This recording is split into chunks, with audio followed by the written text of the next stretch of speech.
While most historical murder mysteries were solved not long after the crime was committed, sometimes it's left up to modern science and historians to determine how and why a person died.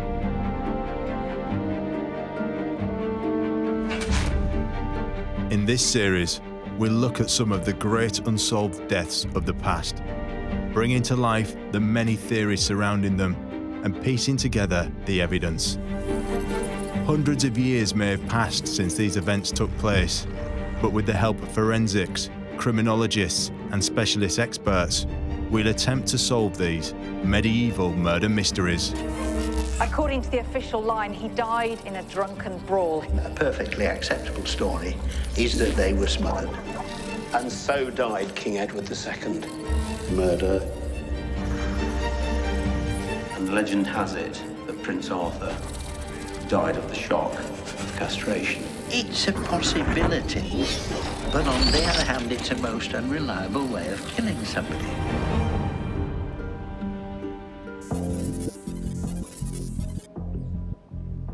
England, 1560. In a house in the picturesque village of Cumnor in Oxfordshire, Amy Dudley, wife of the Queen's favourite, Robert Dudley, lays dead at the bottom of a flight of stairs. If official accounts of the time are to be believed, Amy died from an accidental fall. But the suspicious circumstances surrounding her death have led many to question whether it was really an accident or something altogether more sinister. There are two slightly unusual features of Amy Dudley's inquest report. These are possibly blows to the head before she fell down the stairs, which could go with an explanation that involved her being murdered. There are a number of potential suspects in the murder of Amy Robsart.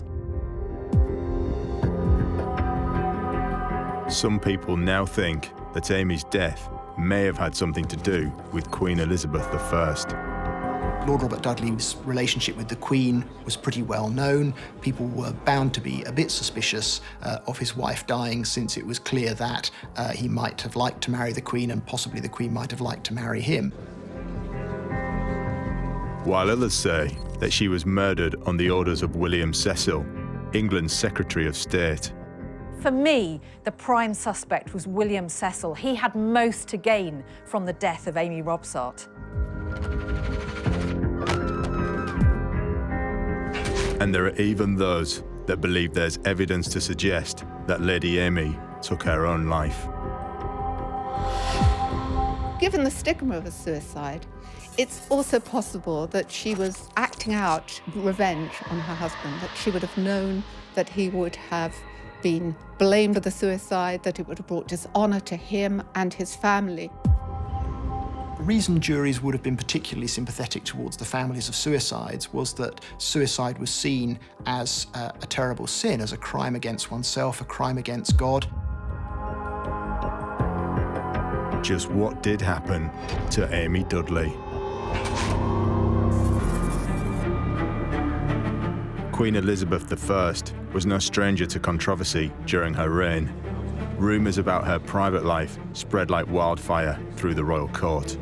Many people questioned whether she did indeed deserve the title, the Virgin Queen. Stories of her liaisons with male courtiers could be put down to idle gossip. But when the wife of her supposed lover was found dead in suspicious circumstances, it caused a huge scandal that remains to this day. Amy Robsart was the wife of Robert Dudley. Now, he was Elizabeth I's great favourite, so much so that it was rumoured that they planned to marry, despite the fact that Robert already had a wife. Lady Amy was born during the reign of Henry VIII into a wealthy family in the Norfolk countryside. She spent most of her childhood at Stamfield Hall in Norfolk, but would also from time to time attend the court of King Edward VI with her father, Sir John Robsart. It was probably on one of these visits that she met her future husband, Robert Dudley. Dudley was an educated and talented young man from good stock, an attractive prospect for the young Lady Amy.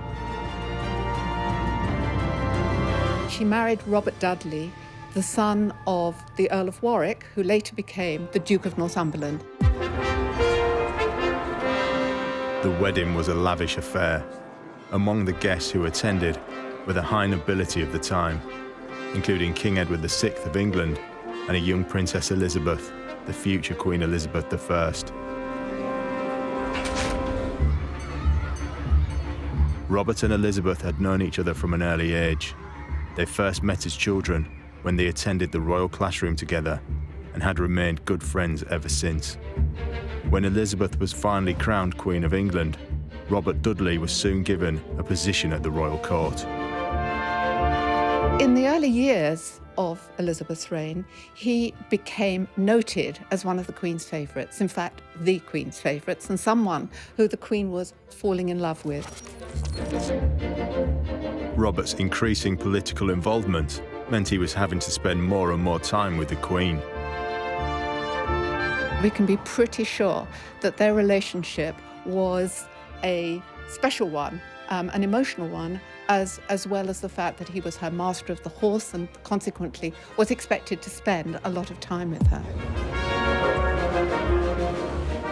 The close relationship that grew between Robert and Elizabeth caused a great deal of controversy at the royal court. Robert Dudley had apartments here at Hampton Court, which were very close to Elizabeth's own. Suspiciously close, some courtiers said. He could have had easy access to the Queen's bedchamber.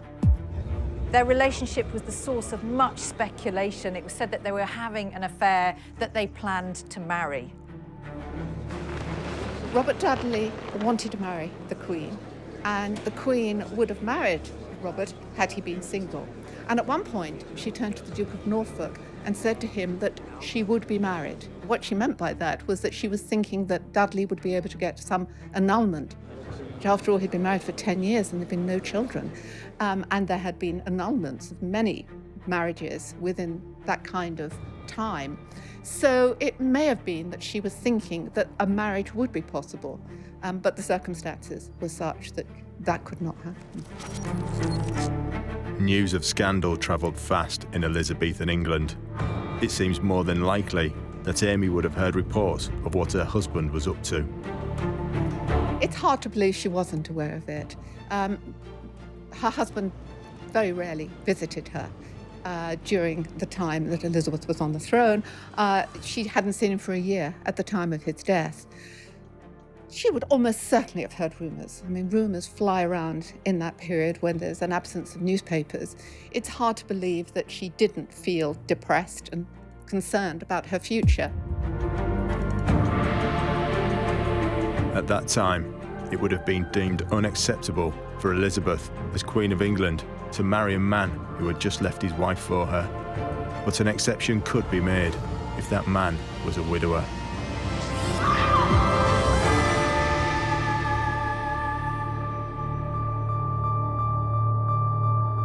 And on the 8th of September 1560, news reached Robert at the royal court that his young wife, Lady Amy, was dead. Amy was found at the bottom of a flight of stairs. Now, the official reason was that she'd fallen and broken her neck, but those stairs were very small. There were only a few steps in them. It would have been very difficult for her to have died in that way. So it's possible that she was murdered and then placed at the bottom of the stairs. The circumstances surrounding Amy's death led to accusations against her husband. So Dudley called for a coroner's inquest to be held. A jury was assembled and witnesses were questioned.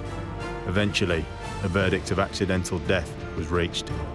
Now, the coroner's report has only recently come to light, and it showed that she had 2 injuries to the back of her head. That's consistent with the theory that, in fact, it wasn't an accident, it was murder. Amy Dudley's coroner's report had remained lost in the National Archives for nearly 450 years. But in 2010, Dr. Stephen Gunn of Oxford University rediscovered the report during a research trip. I found the coroner's inquest report into Amy Dudley's death in the National Archives. I was looking for inquest reports into deaths of people doing archery practice, and then I found the inquest into Amy Dudley. It was filed in a different year from the year that people were expecting to find it. When I found it, it was immediately obvious that it was Amy Dudley and that it described the death that we all knew about, with her falling down the stairs and breaking her neck. What I didn't know was that no one had found it before. I think I just assumed that because this was a famous accidental death, people must have gone and looked for it and then realised that it didn't necessarily tell you anything very different from what the other accounts of the death told us. The coroner's report gave the usual details into the incident, but most interesting of all is that it stated that Amy had suffered injuries that were previously unknown.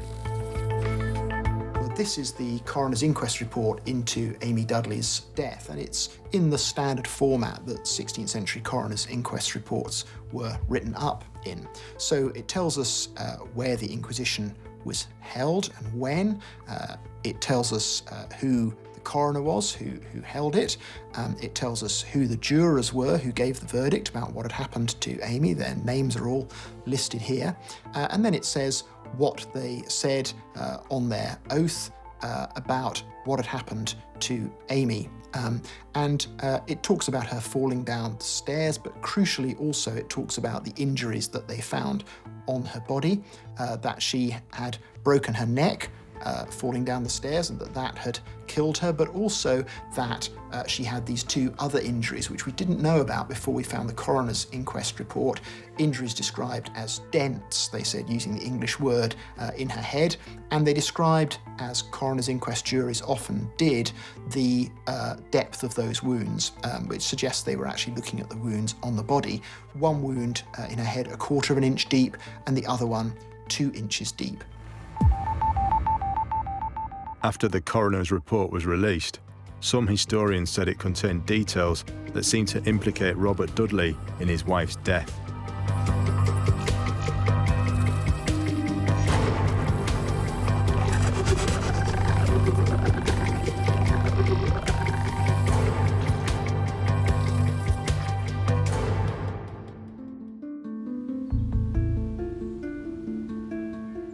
Stephen Gunn has studied the report in detail and believes there are some unusual aspects that could be deemed suspicious. The inquest report into Amy Dudley's death records 2 different lots of injuries. One is the broken neck that we know about from other sources, and the jurors said that she fell down the stairs and broke her neck in falling. The other injuries that the report includes, which weren't known about from other accounts of the death, were 2 what they called dents in her head. And they described them, and this happens, it's a standard thing in coroner's inquest reports, that the jurors describe the wounds that you can see on the body.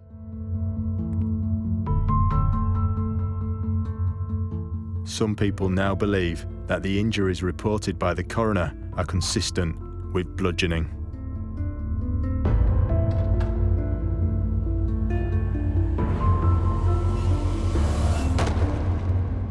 There are 2 slightly unusual features of Amy Dudley's inquest report. So one of them is the people who sat on the jury.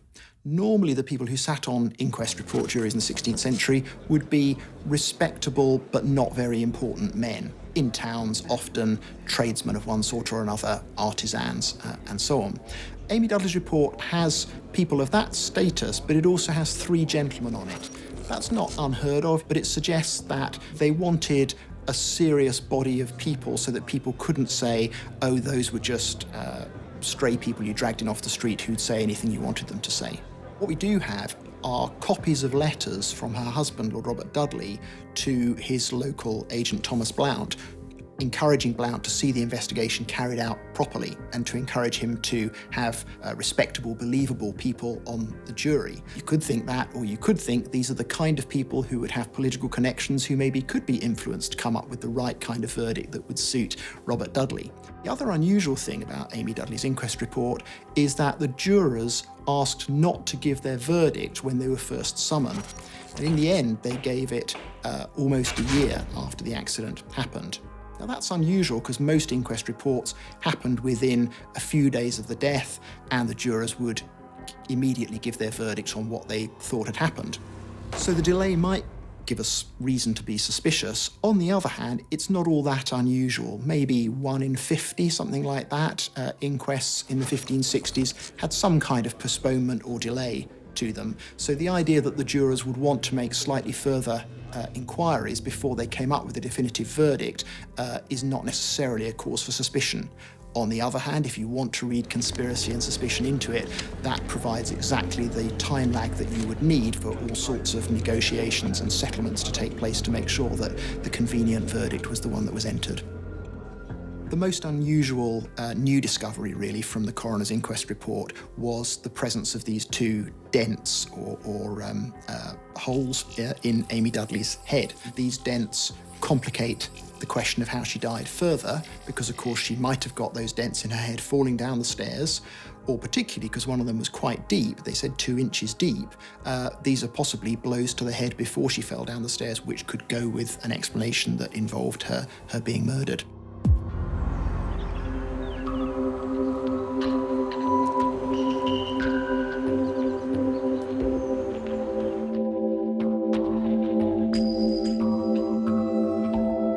It's easy to see why Robert Dudley would be put under suspicion.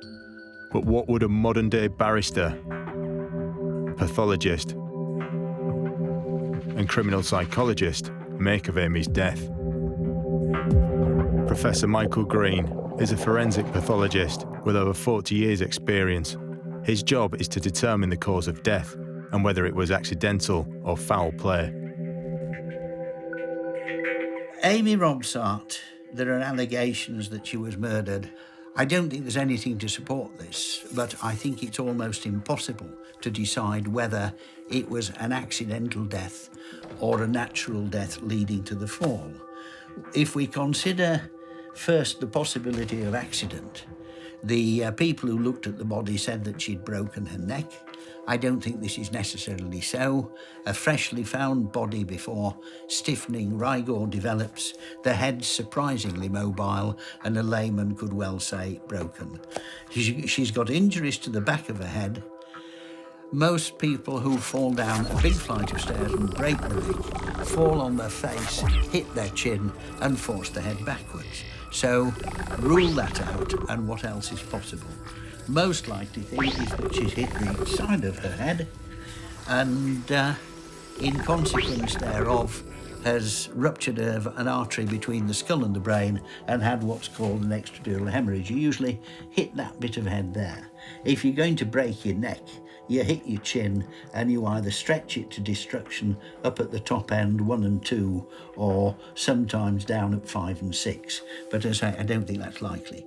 Natural death, small percentage of the population have weaknesses at the various junctions of the blood vessels, the arteries at the base of the brain, and these, as you get older, blow out and form a little bleb, which is called a berianeurysm.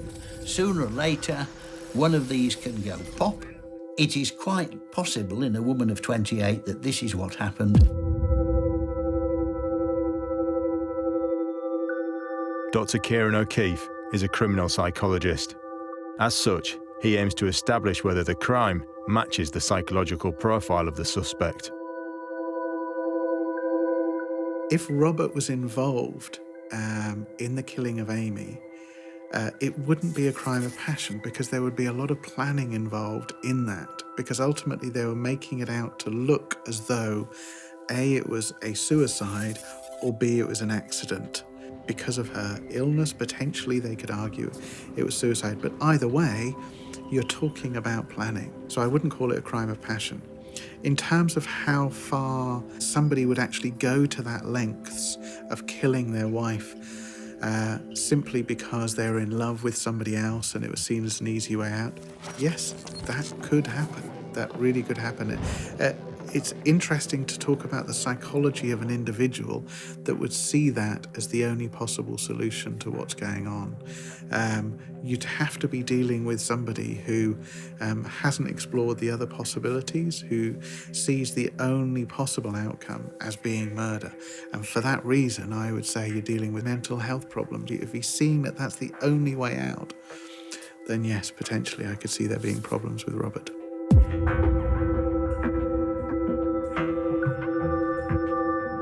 Andrew Rose is a former barrister and QC.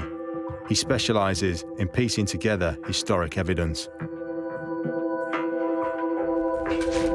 There would have had to have been an inquest. It was a sudden, violent, and unexplained death. And you would have expected a jury to be impanelled. And in those days, the jury would not have been drawn from the general population. There would have been minor gentry, local gentry, yeoman farmers, people of some substance. They would all have had to have been male, because that was the rule in those days. So unless there's some specific evidence that the jury was packed with people who were to find things in a certain way, it would look not particularly out of the ordinary.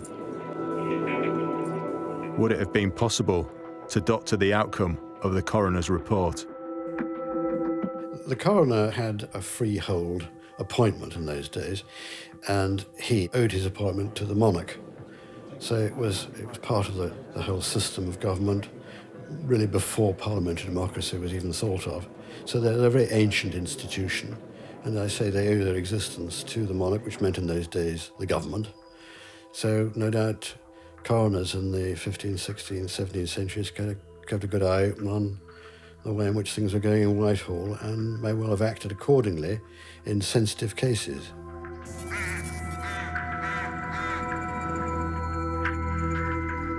Is there really sufficient evidence to suspect Robert Dudley of playing a part in his wife's death? Some people now believe that Amy may have been assassinated by one of her husband's enemies.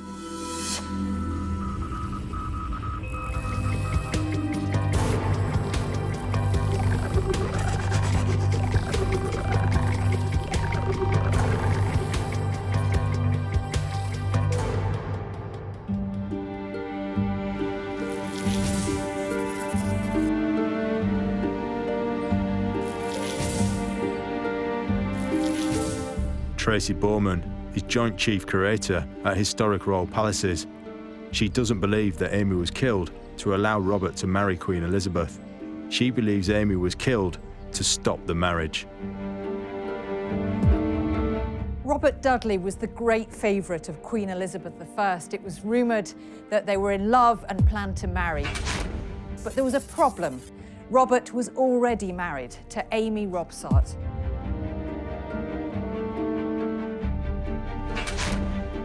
But 2 years into Elizabeth's reign, Amy was found dead in their home, Cumnor Place in Oxfordshire. Now, she was found at the bottom of a flight of stairs. Had she fallen? Was it just an accident?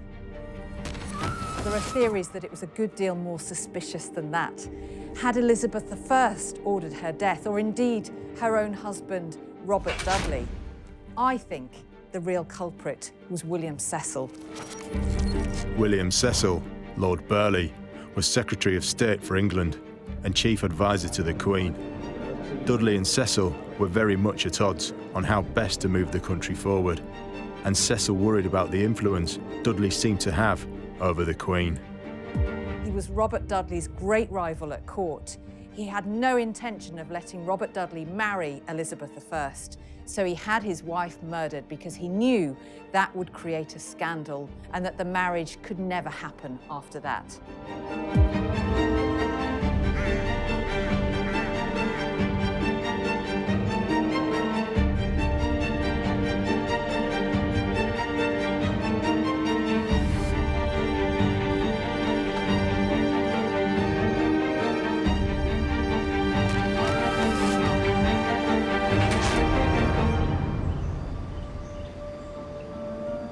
There are a number of potential suspects in the murder of Amy Robsart, including her own husband, who it was well known wanted to marry the Queen, or maybe Elizabeth I herself bumped off her rival. But for me, the prime suspect was William Cecil. He had most to gain from the death of Amy Robsart.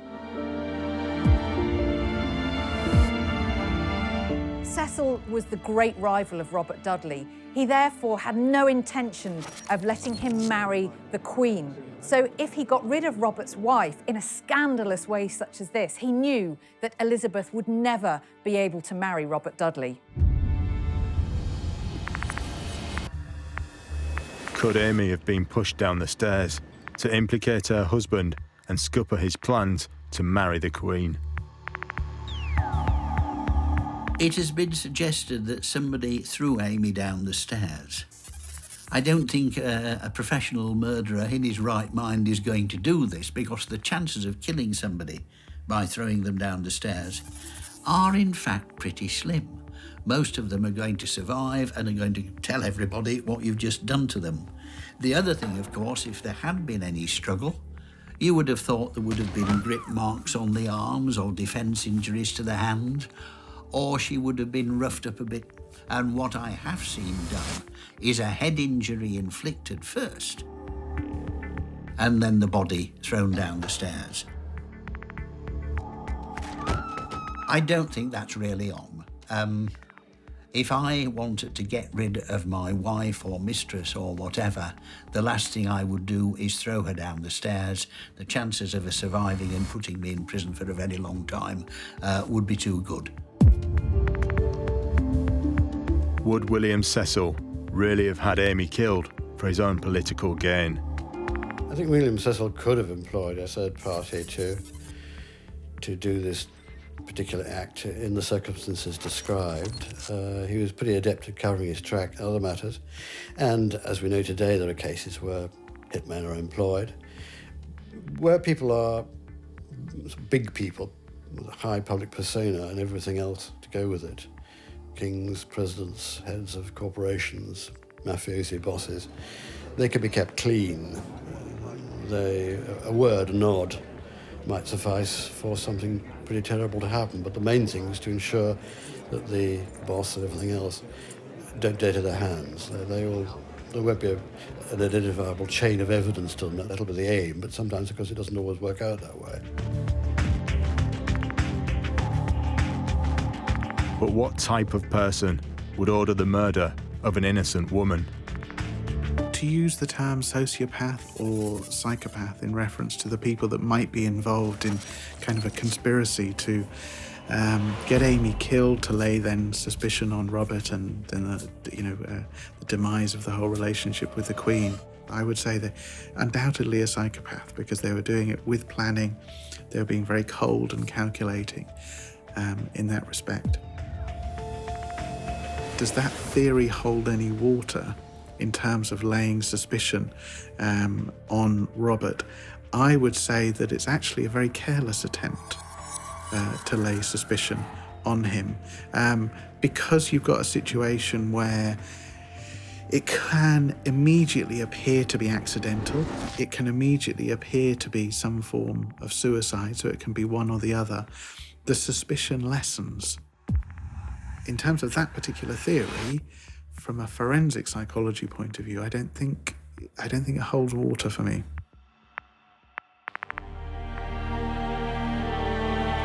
William Cecil was a ruthless and powerful man in Elizabethan England. His dislike for Dudley and his politics gave him ample motive to want to stop any potential plans of him marrying the Queen. But having Amy killed in a way that could be considered accidental seems an unlikely way to frame his enemy. Could there be another reason behind what happened to Amy on that fateful day? One that doesn't involve murder or even an accidental fall? Is it possible the distraught young Amy took her own life?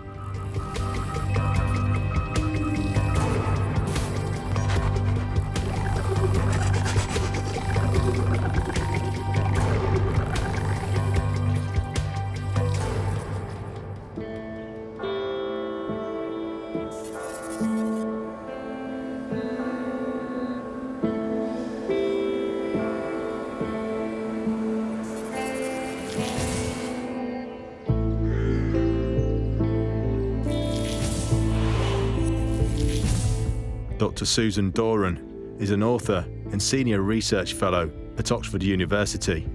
She believes that Amy may have been suffering from depression at the time of her death. This is Cumnor, where Amy Robsart lived and died. And this is Cumnor Church, the last surviving building of that time. Amy was found dead at the bottom of some 8 steps on the evening of the 8th of September, 1560.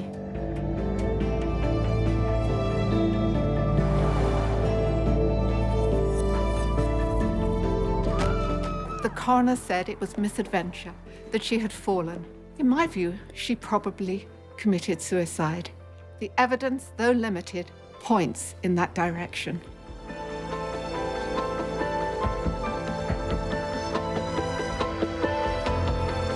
Given the stigma of a suicide, it's also possible that she was acting out revenge on her husband, that she would have known that he would have been blamed for the suicide, that it would have brought dishonor to him and his family, and that in a sense she was taking agency, trying to get back at him for the way that he'd treated her.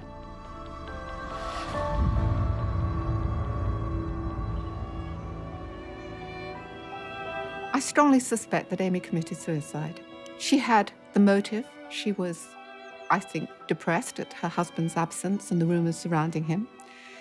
There's evidence that on the day that she died, she sent away her maidservants and menservants to the fair at Abingdon, and she grew very angry when one of her gentlewomen didn't want to go.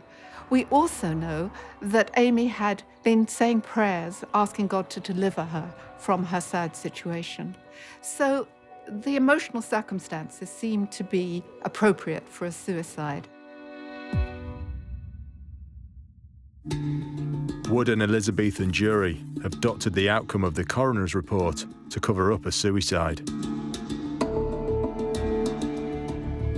The reason juries would have been particularly sympathetic towards the families of suicides was that suicide was seen as a terrible sin, as a crime against oneself, a crime against God. Coroner's inquest reports into suicides describe the person killing themselves as acting at the instigation of the devil. So there was an issue of shame for the family. There's also an issue of extreme disruption, if you like. The suicide's goods would be confiscated. So if someone was, say, the father of a family, then his family would lose all his goods. And someone who committed suicide couldn't be buried in Christian burial in a churchyard, so that they wouldn't be buried with other members of their family in the churchyard where the rest of their family would then carry on going to church for the rest of their lives and so on. So suicide is an extremely socially and spiritually disruptive act. And if jurors could spare families from the consequences of that, then you could see that out of charity, which is a social value that 16th century people take very seriously, out of charity they might want to spare people the consequences of that. If Amy did commit suicide, why did she choose to do it by throwing herself down the stairs? It's interesting in this particular case, if we're talking about suicide and dealing with the pain of what she was going through as being the main motivation. Undoubtedly, if she reached a point where it appeared that there was no resolve, no outcome, no way out of the pain, then I could understand her reaching the point of suicide. For somebody to throw themselves off a banister or out a window is not an unusual form of suicide. For somebody to throw themselves down the stairs is actually highly unusual. If they're actually going through with it, there would be a sense of planning in terms of the effectiveness of what I am about to do. Throwing yourself down the stairs is not an effective way of killing yourself, because you could fall down the stairs and survive. Yes, it's not a surefire method to kill yourself by throwing yourself down 8 steps, even if there were steep steps. But possibly she wanted to do herself some damage, that it was a kind of suicide attempt, or she wanted to evoke the sympathy of her husband, a cry for help, if you like. While throwing yourself down the stairs may not be a particularly foolproof way of committing suicide, we do know that Lady Amy may have been in a fragile state of mind. Seemingly abandoned by her husband and suffering the indignity of being the subject of gossip at the royal court, it seems plausible that she may have taken drastic measures. But when all the stories and evidence are taken into account, what are we left with?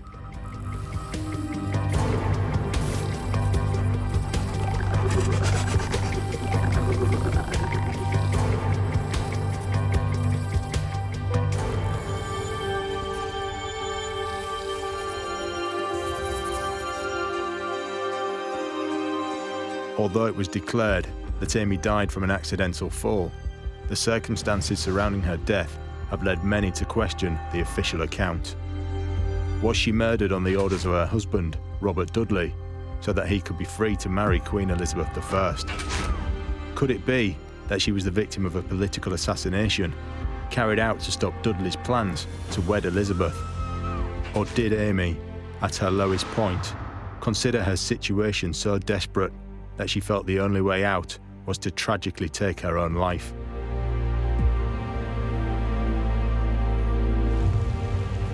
With the rumours of Amy's death still circulating to this day, it's hard to separate fact from fiction.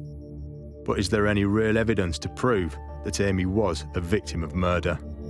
When you hit somebody on the back of the head, you might render them unconscious. But then when you throw them down the stairs, you've got no guarantee that they're going to break the neck at the bottom. They may very well wake up the next morning and remember who it was who hit them. It's a possibility, but it's one that I'd exclude. My own feeling about Amy is that she has died of either an unfortunate accident and tripped, or she has had a subarachnoid.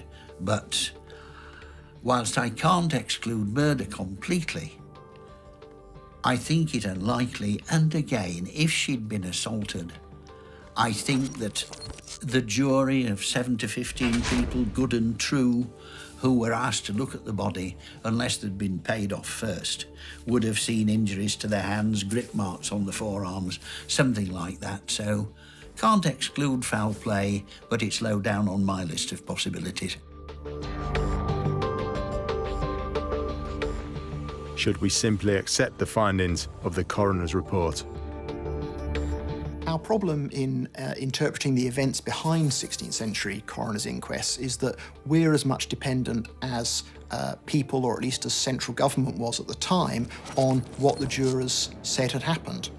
So it's perfectly possible that juries, for example, reporting on what was probably a suicide, reported it as an accident. Obviously, it depends on the circumstances in which people killed themselves. People who hanged themselves or cut their throats, for example, it was very hard to claim that that was an accident. People who fell into a river, if they had a bucket with them, if they were fully clothed, it was very easy to say, well, they probably went to get some water and they just fell in by mistake. Different kinds of suicides left more room for juries to err on the side of generosity in explaining that it was probably an accident. Once they'd done that, then we're none the wiser. We can't get back behind what the jurors said in order to understand what had really happened. Did idle gossip at court lead to unfounded accusations? In the case of Amy Robsart, clearly a huge rumour machine was set up after she died. But on the face of it, it looks plausible that she did commit suicide, in the sense that she was said to be depressed. She may have been suffering from some severe and possibly painful illness. And also she was fully aware of her husband's infidelities. And it may have been in those circumstances that she felt it was all too much for her, decided to take her own life in a very simple and obvious way, just falling downstairs.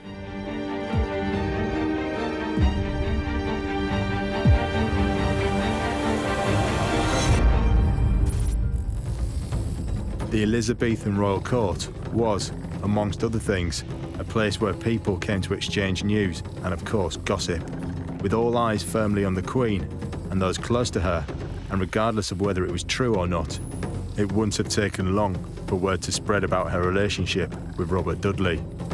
So with over 450 years having passed, how do we separate the truth from the lies and the innocent from the guilty?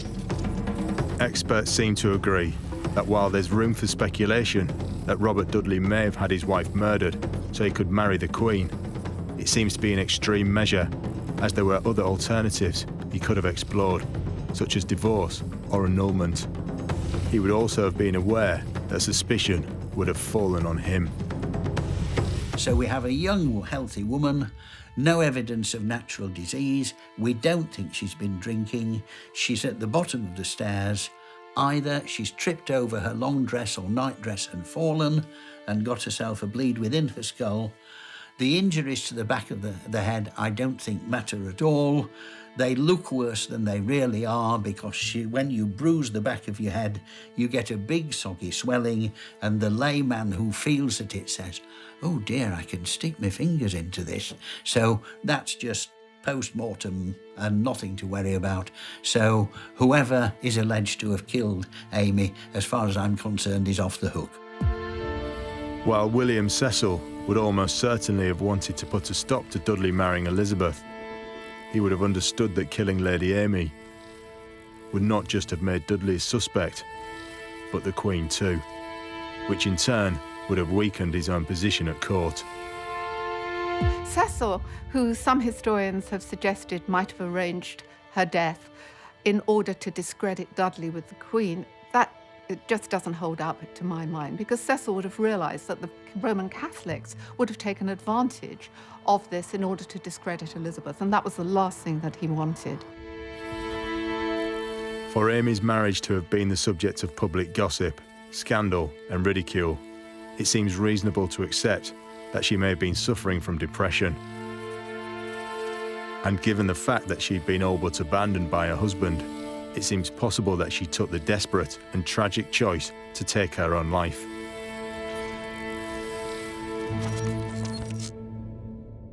With his wife deceased, Robert Dudley was now free to marry Elizabeth, but by now, their chances of having a future together was looking bleak. His circumstances were very difficult. His relationship with the Queen was pretty well known. People were bound to be a bit suspicious of his wife dying, since it was clear that he might have liked to marry the Queen, and possibly the Queen might have liked to marry him. Although she was going to stand by Dudley, she didn't believe he was guilty of the murder. Nonetheless, it was going to be very difficult to marry him because it would bring her dishonour and possibly accusations that she had been complicit in the murder. She dithered for a couple of months about what to do. It was only a few months afterwards she decided marriage would be impossible in those kinds of circumstances. There were rumours at the French court that she was behind the murder. People were laughing behind her back. In the end, Dudley remained as her very close friend, her dearest brother, as she calls him, and she gave him great honours. He was raised to the earldom of Leicester. He was given properties of great worth. He was given all kinds of rewards and honours. He became the leading man at her court, and he had to make do with that instead of taking the Queen's hand. Dudley did eventually remarry. He became wed to a woman called Lettice Knowles. She'd been maid of honour to Her Majesty the Queen. When Elizabeth found out about the marriage, she's reported to have banished Dudley's new wife from the royal court. Famously, the Queen never took a husband. She reigned on the throne for 44 years, guiding England through war, political troubles, and religious turmoil. Elizabeth I died in 1604, married only to her country and her people.